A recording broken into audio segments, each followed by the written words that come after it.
comenzar esta charla, que es la última del ciclo de conferencias que nosotros tenemos dentro del Partido Socialista Ingenio, saben ustedes que mensualmente nos reunimos con todos los vecinos para escuchar los temas de los plenos, que tenemos grupos de trabajo y que también estamos organizando este tipo de actividades, más que nada para informarnos políticamente de qué es lo que está sucediendo en las distintas áreas.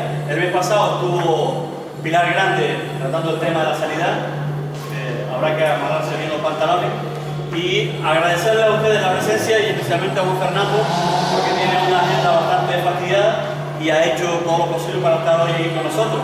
La intención es hablar de una posible solución, una solución a la crisis europea desde el socialismo. Y él se ha comprometido a hablar unos 30 minutos y después nosotros pues participaremos del debate, que es lo más interesante. Así que una vez más, Juan Fernando, muchas gracias y te dejo con... Gracias Juan, y buenas tardes a todas y todos. Estoy contento de estar aquí, estoy contento de estar con ustedes y voy a intentar mostrar este agradecimiento siéndoles útil en la mejor medida de mi capacidad, haciendo honor al tema que se me propone, un repaso a esta situación en la que se encuentra la Unión Europea, que adelanto es, a mi juicio, la más crítica, la peor, la más grave crisis, la más severa crisis que haya conocido la Unión Europea desde que se puso en marcha, a mediados del siglo pasado.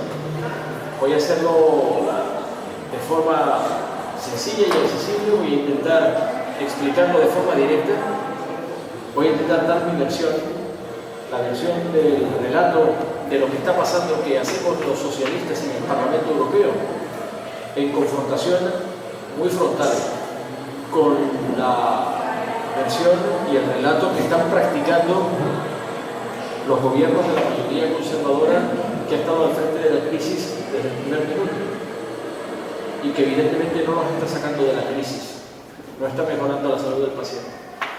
Y yo ahora doblemente contento cuando he visto que se acaba de superar ese problema acústico que estaba entorpeciendo la audición de lo que estoy intentando explicar en este primer minuto hasta ahora. Voy a aprovechar ahora esta acústica despejada. Gracias Juan por haberla arreglado y voy a ir directo al grano. Primera idea, voy a intentar exponer 4 ideas con ustedes y darles la palabra para que esto sea una conversación.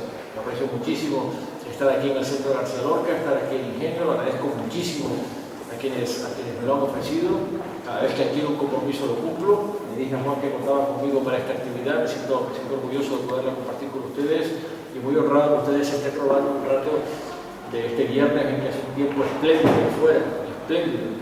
Por tanto voy a intentar que ustedes tomen la palabra y que esto sea sobre todo un acto cívico y una conversación útil para ustedes. Voy a comprimir estas 4 ideas en los próximos 25 minutos y inmediatamente les doy la palabra. Y la primera idea es la que explica por qué esta crisis es la más grave que ha conocido la Unión Europea desde que se puso en marcha, a mediados del siglo pasado. Es la más grave porque, para empezar, es la primera gran crisis de la globalización.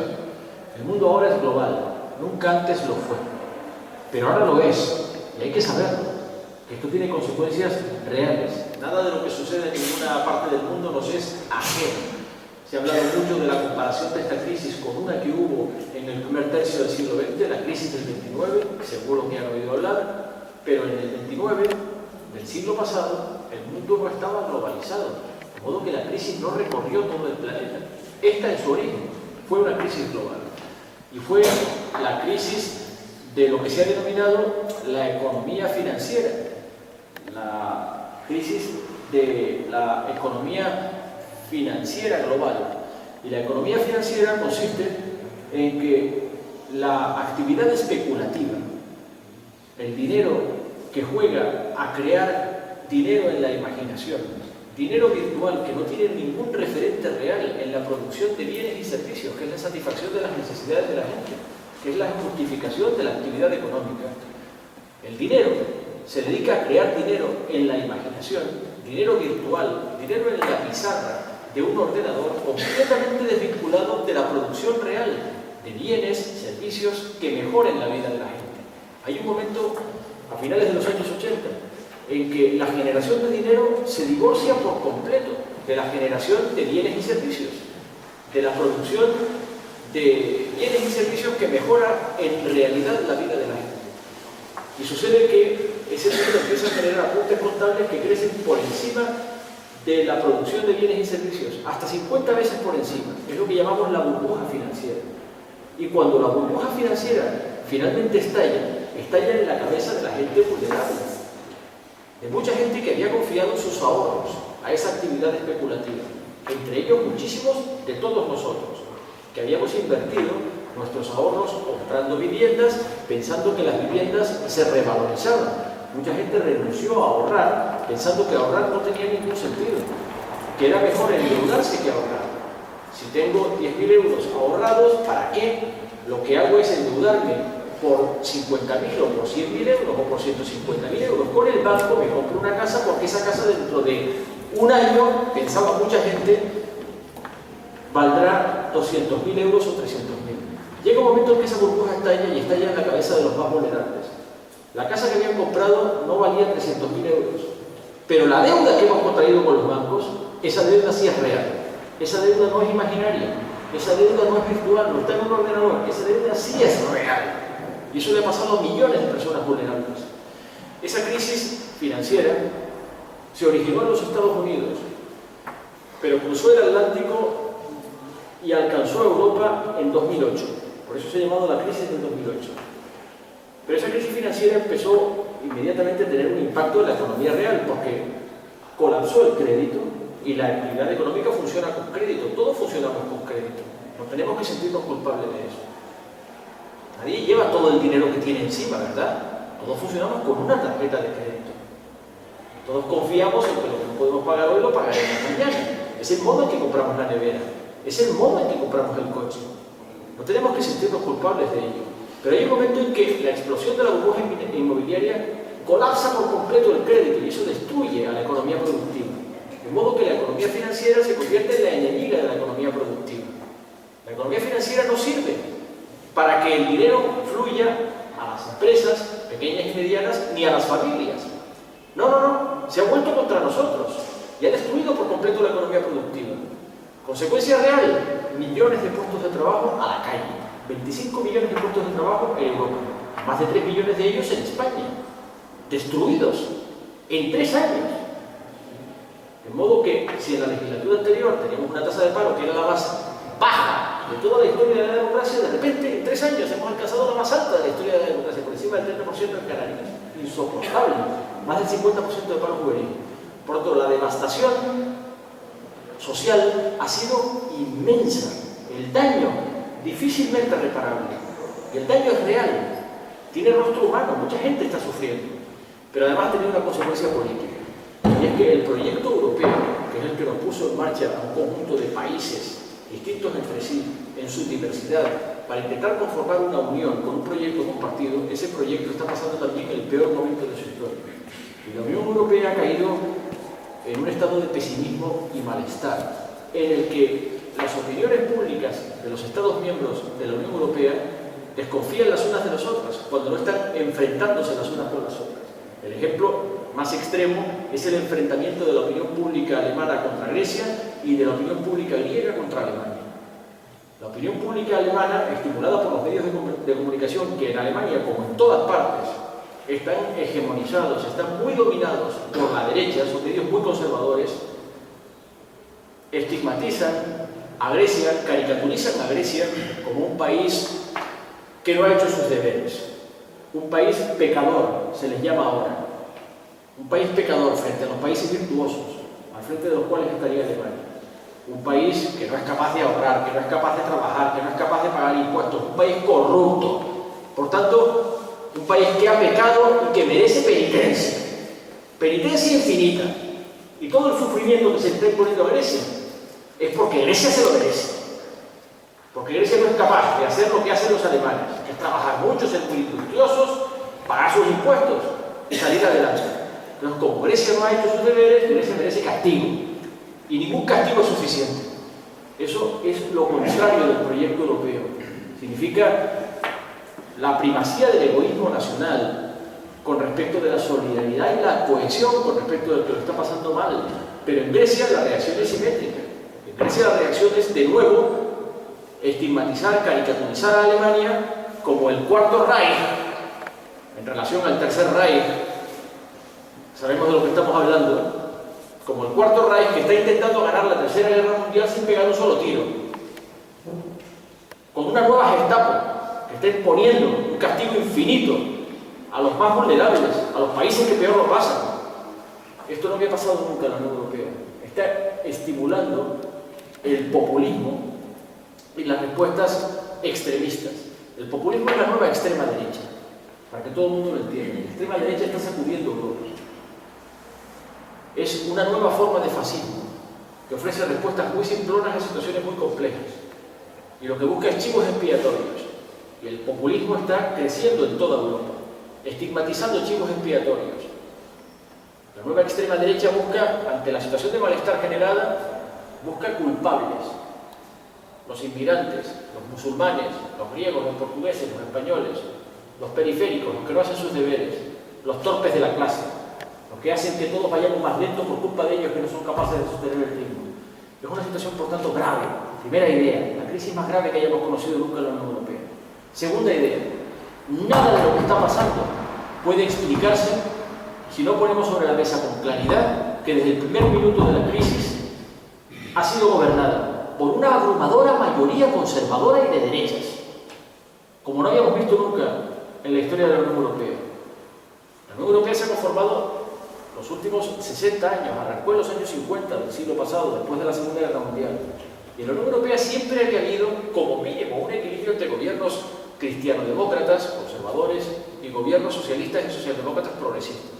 Cuando no, amplias mayorías progresistas, amplias mayorías socialdemócratas. Las hubo en los años 80 y en los años 90. Pero ahora no. Ahora resulta que cuando estalla la crisis hay 3 gobiernos socialistas y 24 gobiernos conservadores en la mesa del Consejo de Ministros, con una clara hegemonía de un directorio germano-francés, Alemania y Francia, Merkel y Sarkozy, 2 gobiernos de derechas que imponen sus dictados al conjunto de los gobiernos de la Unión Europea y arrollan a los 3 últimos mohicanos de la socialdemocracia, los 3 últimos mohicanos socialistas: Sócrates en Portugal, Papandreou, que acababa de ganar las elecciones con mayoría absoluta en Grecia, y Zapatero. Y les imponen un diagnóstico equivocado de la crisis, una estrategia que ha fallado, una estrategia fallida. No es que lo diga yo, es que no ha funcionado, le llevamos aplicando 4 años y no ha hecho sino empeorar la salud del enfermo, y un recetario socialmente desastroso. El diagnóstico equivocado es decir, el problema es el déficit. A ustedes se les han desmadrado las cuentas públicas y las tienen que reconducir, y además les imponemos para reconducir la cuenta pública y el déficit de la deuda un plazo imposible, en 3 años. En 3 años ustedes tienen que llegar, como sea, al 3% de déficit. Mentira. El déficit no es el origen del problema, es la consecuencia. A ver si nos enteramos. Cuando estalló la crisis, España no solamente no tenía déficit, sino que por primera vez en la historia de la democracia tenía superávit. 4 años de superávit presupuestario teníamos con Zapatero, de 2004 a 2008. El problema no es el déficit. El déficit de los Estados Unidos es superior al de la Unión Europea y por supuesto al de España. ¿Por qué no especulan los mercados contra Estados Unidos? El Reino Unido, que está fuera del euro, tiene más déficit que España. ¿Por qué no especulan contra la libra? La respuesta es simple. Porque del dólar responde la Reserva Federal. De la libra responde el Banco de Inglaterra, pero del euro no responde el Banco Central Europeo, que está al servicio de los intereses de Alemania, obsesionado nada más que con la inflación. El déficit es la consecuencia de la crisis, no el origen. Nosotros tenemos déficit porque cuando se derrumbó la economía productiva, se derrumbó la burbuja inmobiliaria y se destruyeron 3 millones de puestos de trabajo, tuvimos que gastar los 35.000 millones de euros en prestaciones por desempleo cada año. Ese fue el déficit en España. Tener que pagar las prestaciones por desempleo y mantener el gasto educativo y el gasto sanitario con ingresos que se derrumbaban. Ese fue el déficit en España. No fue el origen de la crisis, fue la consecuencia de la crisis.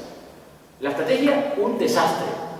Consistía en dictar lo que se ha denominado la política de austeridad, que es reducir los presupuestos, caiga quien caiga, cueste lo que te cueste, sufra el que sufra, que desde luego será el más vulnerable. Entonces se le ha impuesto a los conjuntos de los países de la Unión Europea una reducción drástica de sus presupuestos, que ha producido todavía mucho más daño social porque ha aumentado la recesión. Una estrategia claramente equivocada. Nadie está en contra de la estabilidad de las cuentas públicas. Y por supuesto la austeridad es una buena regla.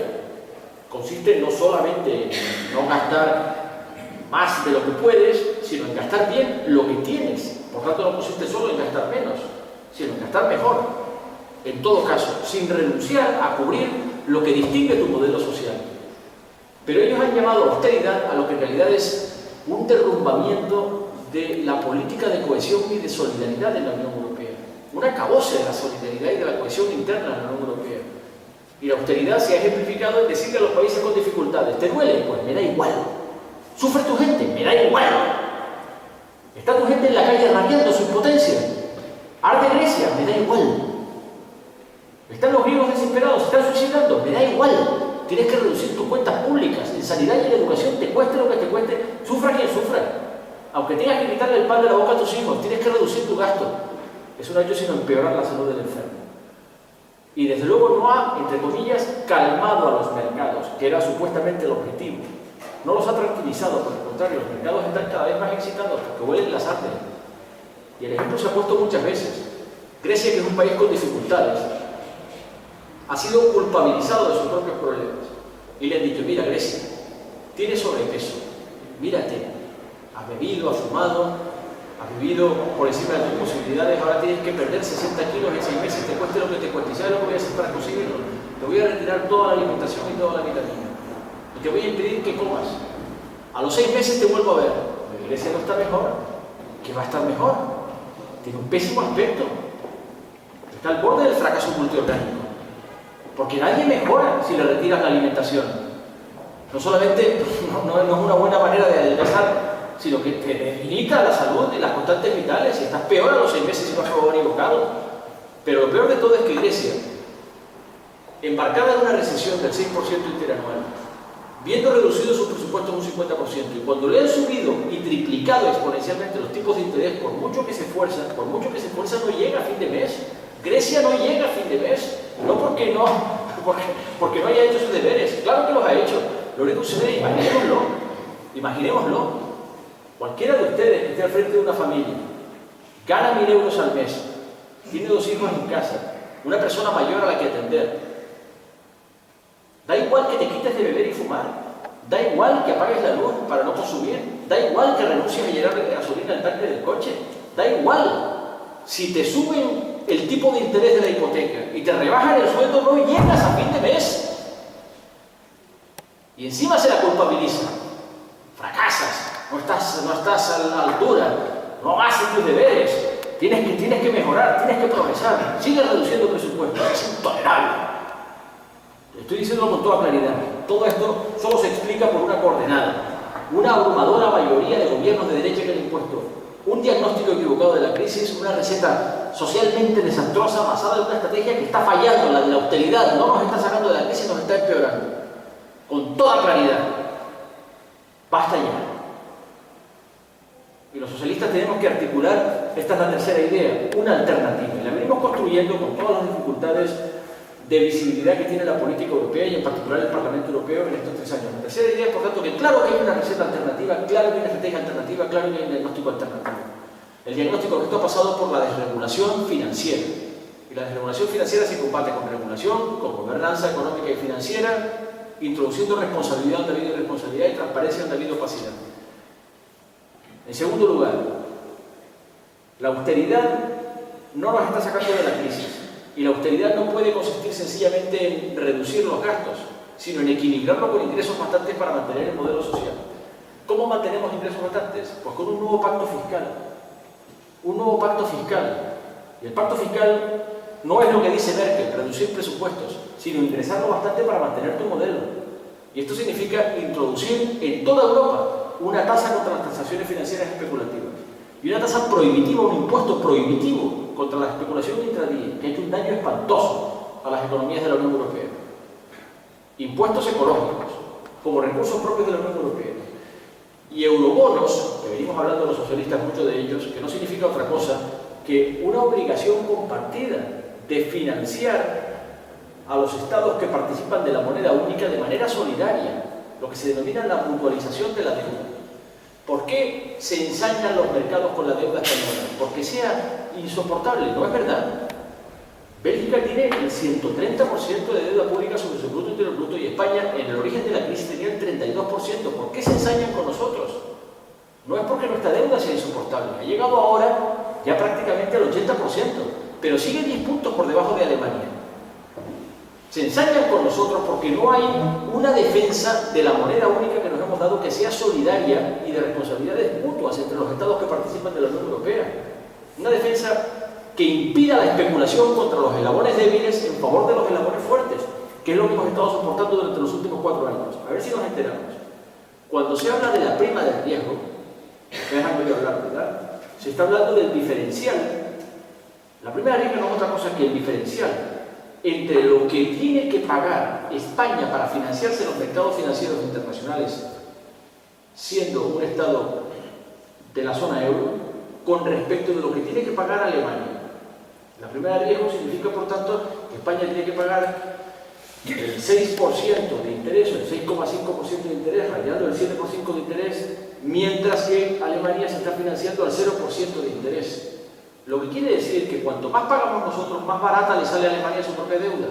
Lo que quiere decir que cuanto más problemas tenemos nosotros, más gana Alemania. Dicho en plata, dicho para que todo el mundo lo entienda. Cuanto peor nos vaya a nosotros, mejor para Alemania. En las actuales reglas del juego está la realidad y no la podemos consentir. No la podemos consentir. Por lo tanto, lo que hace falta es la mutualización de la deuda, una responsabilidad solidaria de los estados que han apostado por el euro. Y además de eso, hay que cambiar el papel del Banco Central. Necesitamos un Banco Central Europeo que no esté obsesionado solo con la inflación, que es la obsesión de Alemania. Porque la inflación no es ni de lejos el problema de la Unión Europea en estos momentos. La inflación no es ni de lejos el problema. El problema es el estancamiento de la actividad económica, la recesión de un buen número de sus países, la destrucción generalizada de empleo y la falta de perspectivas de la juventud, la tasa insoportable de paro y sobre todo de paro juvenil, un 50% de desesperación juvenil, como no se ha visto nunca en la historia de la Unión Europea, por ejemplo en España. Y para eso lo que hace falta es cambiar claramente la orientación económica de la Unión Europea con la ayuda del Banco Central Europeo y del Banco Europeo de Inversiones, financiando grandes proyectos estratégicos, redes transeuropeas, innovación, redes transeuropeas de comunicación, innovación, nuevas tecnologías y energías renovables. Esos son los sectores del futuro, eso es lo que tiene que estar financiando el Banco Central Europeo, una política activa de compromiso, de inyección de liquidez que se denomina inyección de dinero en el sistema y garantía de prestamista de último recurso, de modo que el Banco Central Europeo preste dinero a los estados en lugar de prestárselo a los bancos. Porque ¿saben qué es lo que estaba pasando en los últimos años? Los estados se han endeudado rescatando bancos. ¿Y qué es lo que han hecho los bancos? Recibir al 1% de interés el dinero del Banco Central Europeo y comprar la deuda de los estados al 7%. Los estados con dificultades, entre ellos España. Los bancos, después de haber sido rescatados por los estados, se están enriqueciendo con la deuda de los estados, que se endeudaron rescatando bancos. Es insoportable. Esto que está pasando es insoportable. Y hay que decirlo con toda rotundidad, lo estoy explicando de la manera más gráfica que puedo. Esto es insoportable y lleva pasando 4 años como consecuencia de la correlación de fuerzas en la Unión Europea que favorece a esos gobiernos de derechas. Pues bien, claro que hemos construido ese relato alternativo, no lo podemos imponer porque la correlación de fuerzas sigue siendo la que es, una abrumadora mayoría de gobiernos conservadores. Pero, como saben, el 6 de mayo hubo una buena noticia, y es que un país central de la Unión Europea, peso pesado, Francia, que ha sido cómplice de esta estrategia en el directorio Merkel-Sarkozy, ha despedido a Sarkozy y elegido a François Hollande, el nuevo presidente socialista francés, que tiene un guión distinto, un relato distinto, que quiere cambiar este guión siniestro que nos está conduciendo al abismo y poner de nuevo a Europa en la senda del crecimiento y la generación de empleo. Por lo tanto, para eso hace falta, esta es la última idea, cuarta idea, para eso hace falta claramente un giro político en la Unión Europea, una construcción política de la Unión Europea con un guión distinto, con un relato distinto, y una nueva mayoría política, progresista, socialdemócrata y socialista, que aprenda de las lecciones de esta experiencia tremenda que nos está tocando pasar. Y esto significa muchas cosas al mismo tiempo. Significa que si los conservadores están unidos, que lo están, y lo han estado unidos a todo lo largo de la crisis, nosotros tenemos que estarlo también los socialistas y los progresistas.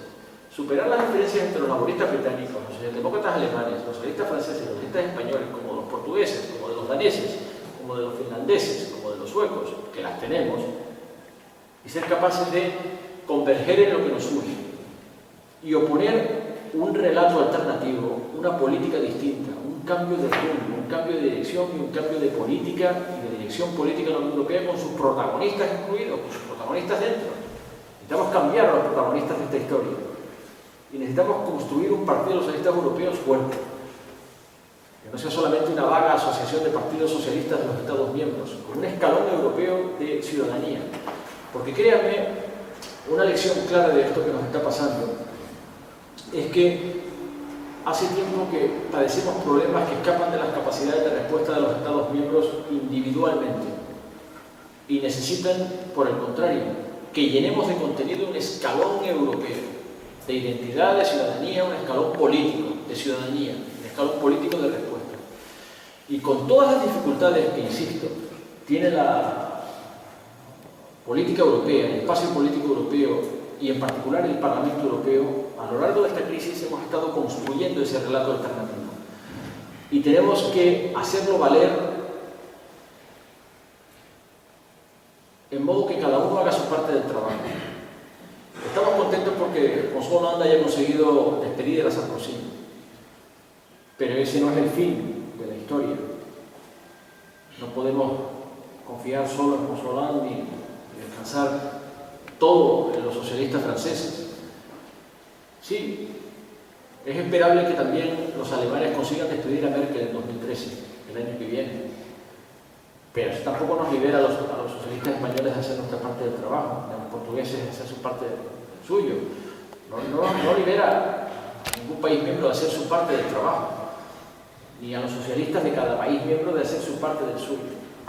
Tenemos que hacer nuestra parte, tenemos que construir nuestro relato alternativo y tenemos que hacer valer, por tanto, una lectura diferente y de confrontación a cara de perro con la que hemos padecido en estos años, que ha sido extremadamente injusta.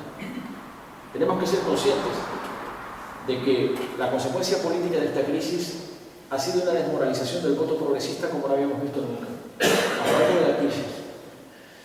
Porque la crisis ha supuesto, en términos políticos, decirle a la gente que la democracia ha dejado de responder ante los ciudadanos, porque los gobiernos, una vez que son elegidos, se desvinculan de los ciudadanos para responder exclusivamente ante quienes les financian, que ya no son los ciudadanos con sus impuestos, sino los especuladores a los que llamamos mercados financieros internacionales. Es una noticia terrible.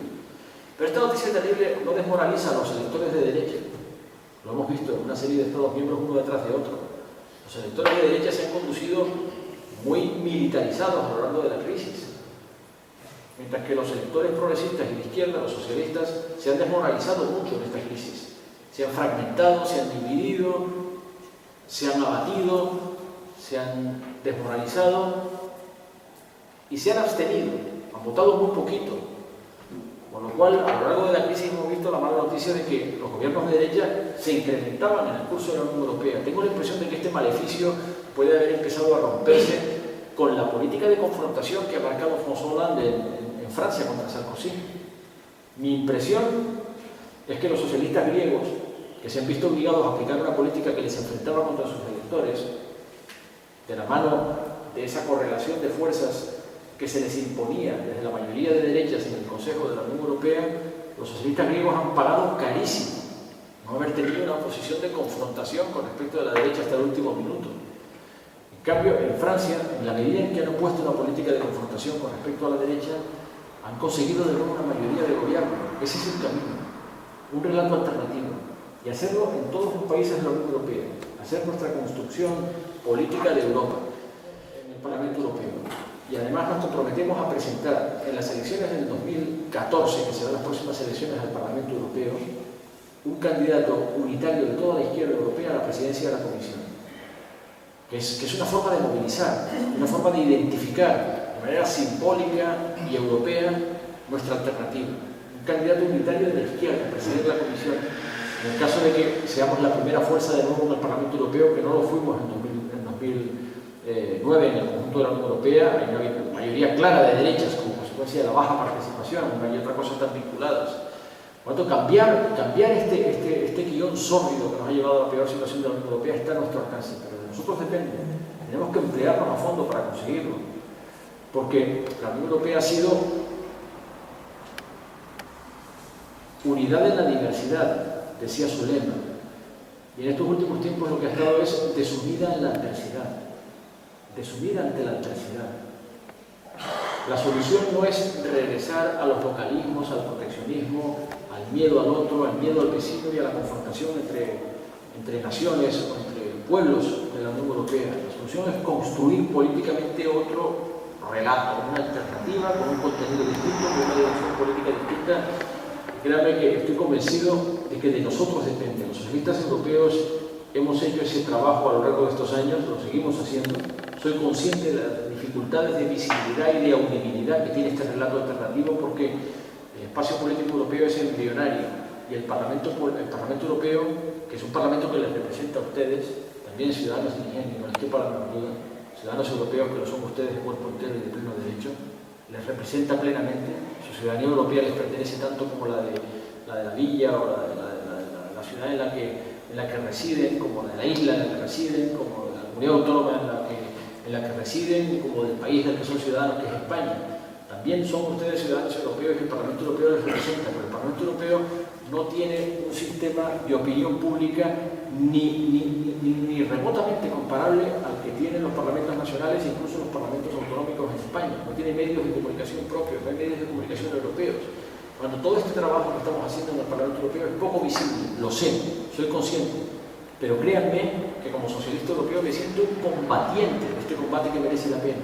Estoy contento de poder participarlo con todos ustedes esta tarde aquí en Ingenio. Les doy la palabra y vamos a poder hacer de esto una conversación abierta y libre. Gracias.